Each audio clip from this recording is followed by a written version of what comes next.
America Iran महायुद्ध हर गुजरते दिन के साथ ज्यादा खतरनाक होता नजर आ रहा है। अब इस युद्ध में हूती विद्रोहियों की भी एंट्री हो चुकी है। यमन के हूती विद्रोही खुलकर अमेरिका और इजरायल के खिलाफ ईरान के समर्थन में मैदान में उतर आए हैं, जिसके बाद रेड सी पर खतरा मंडराने लगा है। वहीं अमेरिका ने अपनी नौसेना के सबसे एडवांस युद्धपोत यूएसएस त्रिपोली को पश्चिम एशिया में तैनात कर दिया है, जिसके बाद ये सवाल उठ रहे हैं कि क्या ये जंग अब पूरी दुनिया को अपनी चपेट में लेने वाली है।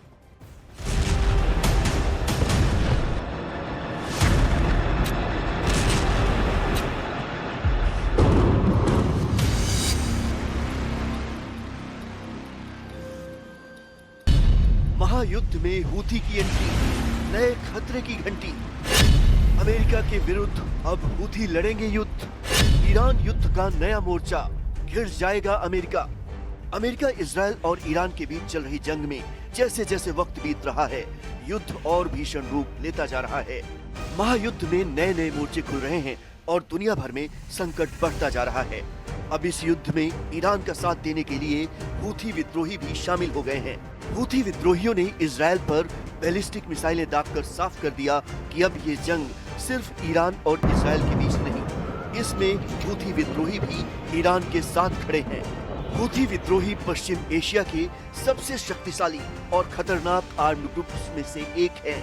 उनके पास 2000 किलोमीटर रेंज तक पार करने वाली बैलिस्टिक मिसाइलें हैं, पैलेस्टाइन 2 जैसी हाइपरसोनिक मिसाइलें हैं, सुसाइडर कामिकाजे ड्रोन हैं जो इजरायल में तबाही मचा सकते हैं।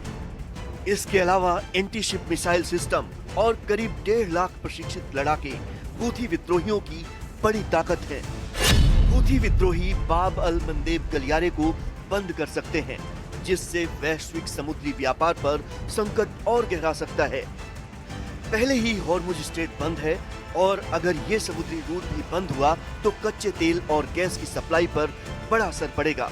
लाल सागर के तटीय क्षेत्रों पर हूथियों का नियंत्रण है। 2023 से 2025 के बीच हूथी 100 से ज्यादा जहाजों पर हमले कर चुके हैं। यानी ईरान और हूथी विद्रोही मिलकर अमेरिका और इजरायल की राह मुश्किल करने वाले हैं। ये युद्ध अमेरिका के लिए उतना आसान नहीं जितना ट्रंप ने सोचा था। शायद अब ट्रंप भी इस बात को समझ रहे हैं। अमेरिकी राष्ट्रपति डोनाल्ड ट्रंप का एक वीडियो क्लिप सोशल मीडिया पर वायरल है, जिसमें उन्होंने दुनिया के सबसे बड़े एयरक्राफ्ट कैरियर यूएसएस जेराल्ड पर हमले की बात कबूल की है। ट्रंप ने माना कि उनके एयरक्राफ्ट पर 17 तरफ से हमला किया गया था। And every 32 seconds, boom, boom, boom. And it was 1 o'clock in the morning, so we said, okay, I think we're in trouble. But they were ready for us, Johnny. And we were ready. He said we were ready. And then they hit us. And they came from 17 different angles. They were here, they were there. We ran for our lives. It was over. हवा और जमीन के बाद अब समंदर से भी बड़ा खतरा सामने है। इस खतरे को देखते हुए अमेरिका ने भी अपनी ताकत झोंक दी है। अमेरिका ने अपनी नौसेना का सबसे एडवांस युद्धपोत यूएसएस त्रिपोली अब पश्चिम एशिया में तैनात कर दिया है। करीब 3500 मरीन हर हालात से निपटने को तैयार हैं। लेकिन इस बीच अमेरिका के करीबी भी उसे आगाह कर रहे हैं कि वो ईरान के साथ जमीनी लड़ाई में न उतरे। पूर्व नाटो कमांडर जनरल रिचर्ड सिरेफ ने दावा किया कि अगर अमेरिका हॉर्मुज में सेना उतारता है तो वो उसके लिए डरावना सपना साबित होगा। लेकिन ट्रंप क्या नाटो की सलाह सुनेंगे, ये बड़ा सवाल है। फिलहाल दुनिया भर में हो रहे बदलाव एक ही तस्वीर की तरफ इशारा करते हैं। पहले ही बम बारूद और मिसाइल हमलों से दहले पश्चिम एशिया में महायुद्ध की आग और भड़कने वाली है।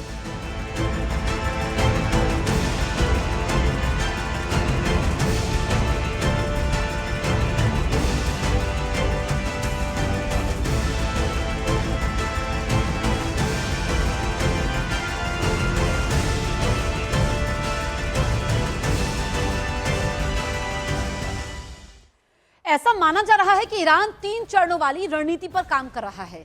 सबसे पहली रणनीति हम आपको बताते हैं। देखिए, इसमें यह है कि ईरान की अगर हम बात करें तो सबसे पहले उसने जो है स्ट्रेट ऑफ हॉर्मुज को ब्लॉक कर रखा है और ये उसकी पहली रणनीति है, स्ट्रेट ऑफ हॉर्मुज को बंद करना। दूसरी खास बात यह है कि ईरान जो है वो लेबनान और गाजा के मोर्चों से इजरायल को उलझाना चाहता है। तीसरा चरण हम आपको बताते हैं, हूतियों के जरिए यहाँ पर आप देखिए कि बाब अल मंडेब को बंद करना। ये वो करना चाहता है जिसका असर एशिया और यूरोप के साथ साथ पूरी दुनिया पर पड़े।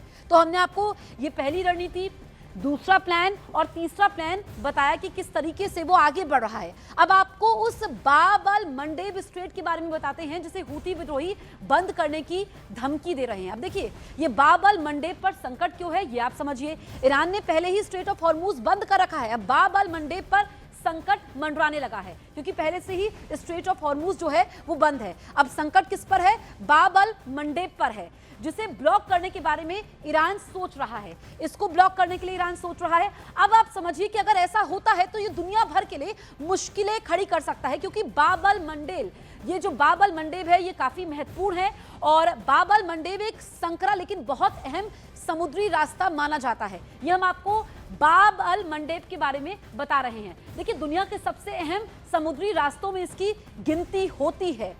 ये काफी महत्वपूर्ण है, एशिया और यूरोप के बीच होने वाले व्यापार के लिए भी ये काफी अहम है।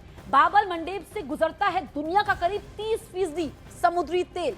तो देखिए ये कितना जरूरी है, और ऐसे में जब 30% दुनिया का समुद्री तेल गुजरता है, इसके अलावा अगर हम बात करें तो करीब 29 किलोमीटर चौड़े इसी रास्ते से होकर जहाज गुजरते हैं। चौड़ाई कितनी है? 29 किलोमीटर है।